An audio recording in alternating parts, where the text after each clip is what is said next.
रहे हैं यहाँ पर, मैं हूं आपके साथ प्रिय प्राध्यक्षित। आज का दिन देश की राजनीति के लिए क्षति का दिन है। अजीत पवार के विमान हादसे में मौत के बाद पूरा देश गमगीन है। हम आपको तस्वीरें दिखा रहे हैं कि आखिर किस तरह से विमान क्रैश हुआ और कुल 5 लोगों की दर्दनाक मौत कैसे हुई। वहीं आपको सीसीटीवी भी दिखा रहे हैं कि आखिरी 3 मिनट में विमान कैसे क्रैश हुआ। देखिए, अलग अलग तस्वीरें हैं जहां पर आपको बता दें कि पहली तस्वीर में आप देख सकते हैं किस तरह से अजीत पवार का विमान क्रैश हुआ।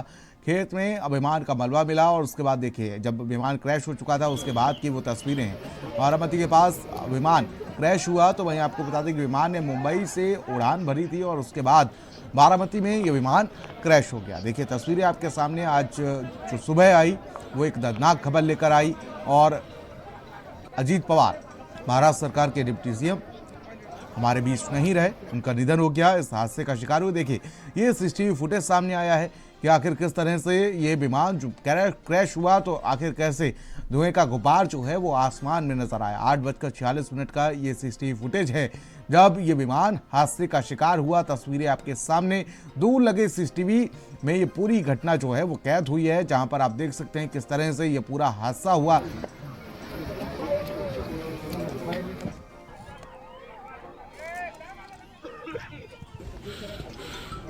तो फिलहाल इस हादसे के बाद महाराष्ट्र में 3 दिन का राजकीय शोक घोषित किया गया है। देखिए तस्वीरें, और हादसा इतना भयानक था कि आखिर पहचानना भी मुश्किल हो रहा था कि आखिर हादसे का शिकार कौन हुआ है।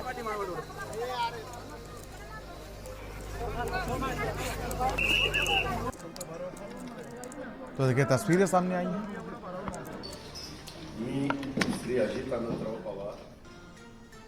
और आखिर कैसे विमान क्रैश हुआ और इस घटना की टाइमलाइन क्या है, आखिरी 35 मिनट में आखिर ऐसा क्या हुआ वो आपको बता देते हैं। देखिए 35 मिनट के सफ़र के बारे में बता दें। 8:10 पर मुंबई से टेक ऑफ हुआ, 8:18 पर बारामती एटीसी से पहले संपर्क किया गया, 8:30 पर रनवे 11 पर लैंडिंग की कोशिश की गई, 8:42 पर लैंडिंग की दूसरी कोशिश की गई और 8:43 पर एटीसी से विमान का संपर्क टूट गया। 8:44 पर लैंडिंग की अनुमति मिली और 8:45 पर पायलट ने जवाब नहीं दिया। 8:46 पर रनवे के पास विमान क्रैश हो गया।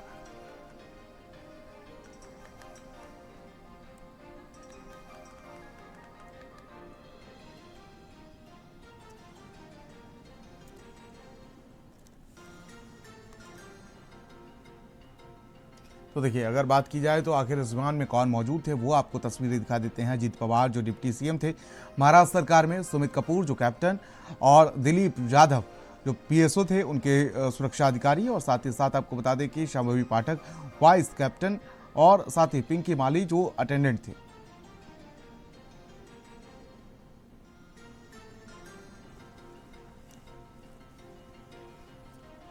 तो वहीं इस घटना से राजनेता से लेकर किसान तक सभी हैरान हैं। वहीं राजनेताओं ने इस पूरी घटना पर क्या कुछ कहा है वो देखिए जरा।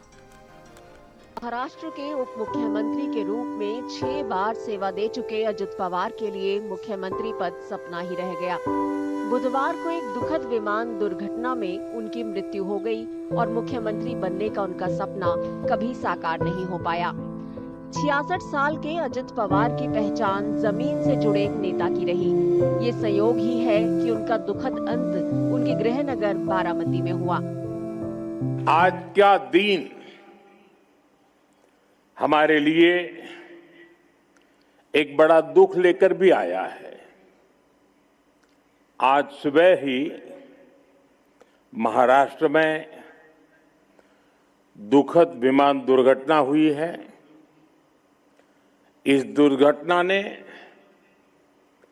महाराष्ट्र के उप मुख्यमंत्री अजीत पवार जी और कुछ साथियों को हमसे छीन लिया है। अजीत दादा ने महाराष्ट्र और देश के विकास में अपना बड़ा योगदान दिया है। महाराष्ट्र के लिए एक काला दिन कहूँ, एक दुर्भाग्यपूर्ण घटना कहूँ, एक दुखद घटना कहूँ, ऐसी घटना जो हर एक के एक दिल को दुखाने वाली घटना आज महाराष्ट्र में घटी है। हमारे सहयोगी अजीत दादा पवार जी का प्लेन एक्सीडेंट में दुर्दैवी मृत्यु हुई है। अजीत पवार का ये एक्सीडेंट में निधन होना ये बहुत ही दुखद और दुर्भाग्यपूर्ण है। पिछले 40 साल से महाराष्ट्र के राजनीति में मेरे बहुत घनिष्ठ मित्र रहे, उनके मेरे पारिवारिक संबंध रहे। बहुत कर्मठ, अच्छा प्रशासक और विकास की दृष्टि रखने वाले ऐसे वो नेता थे।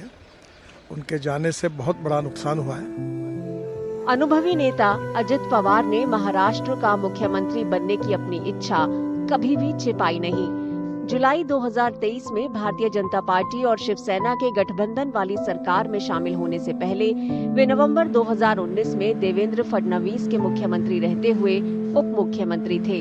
हालांकि वो सरकार मुश्किल से 2 दिन ही चली। उनके नाम कांग्रेस, शिवसेना और बीजेपी के नेतृत्व वाली कई सरकारों में उप मुख्यमंत्री बनने का रिकॉर्ड है।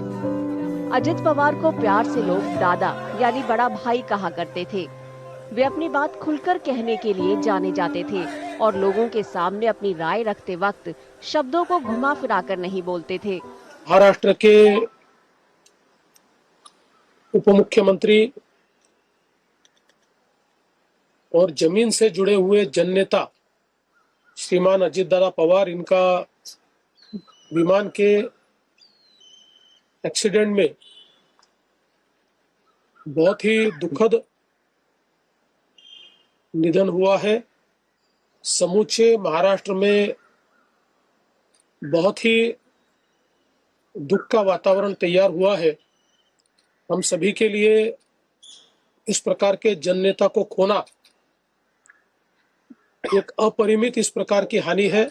बहुत दुखद है जो घटना हुई है, जिसमें जो खबर आ रही है, जो जानकारी मिली है, पवार परिवार के लिए बहुत दुखद घड़ी है। इस समय मैं यही प्रार्थना कर सकता हूं प्रभु से, भगवान से, कि ये जो दुख आया है इसकी सहन करने की शक्ति मिले। 2024 आम चुनावों में मिली करारी हार को लेकर आलोचकों के निशाने पर आए अजित पवार ने हालांकि 5 महीने बाद विधानसभा चुनाव में बीजेपी के साथ गठबंधन में 41 सीटें जीतकर सबको गलत साबित कर दिया। एनसीपी शरद चंद्र पवार को सिर्फ 10 सीट मिली। साल 2024 के विधानसभा चुनाव के नतीजों के बाद से अजित पवार ने राज्य की राजनीति में अपनी स्थिति और मजबूत कर ली। बीजेपी और एकनाथ शिंदे के नेतृत्व वाली शिवसेना के साथ गठबंधन के बावजूद उन्होंने इस बात पर जोर दिया कि वह विकास के लिए सत्तारूढ़ गठबंधन में शामिल हुए हैं और अपनी मूल प्रगतिशील विचारधारा से विचलित नहीं हुए हैं। उन्होंने अपनी पार्टी और अपने मंत्रालयों पर ध्यान केंद्रित रखा, जबकि राजनीतिक अटकलें मुख्यमंत्री देवेंद्र फडणवीस और दूसरे उप मुख्यमंत्री एकनाथ शिंदे के बीच तथा कथित वर्चस्व की होड़ के इर्द गिर्द घूमती रहीं। आशा और अनंतराव पवार के घर 22 जुलाई 1959 को जन्मे अजित पवार ने 1982 में अपने चाचा शरद पवार के नक्शे कदम पर चलते हुए राजनीति में प्रवेश किया, जब वह एक चीनी कारखाने के बोर्ड के लिए चुने गए थे। वर्ष 1991 में वह बारामती से लोकसभा के लिए चुने गए और बाद में उन्होंने अपने चाचा शरद पवार के लिए यह सीट खाली कर दी। अजित पवार ने 1991 से 8 कार्यकाल तक बारामती के विधायक के रूप में अपनी सेवा दी। अजित पवार राज्य के वित्त और योजना मंत्री थे और अगले महीने मुंबई में 23 फरवरी को विधानसभा के बजट सत्र की शुरुआत के दौरान 2026-27 के लिए राज्य का बजट पेश करने वाले थे। आने वाले दिनों में सारा ध्यान एनसीपी के गुटों के भविष्य पर केंद्रित होगा, क्योंकि राजनीतिक गलियारों में दोनों दलों के संभावित विलय की चर्चाएं चल रही हैं।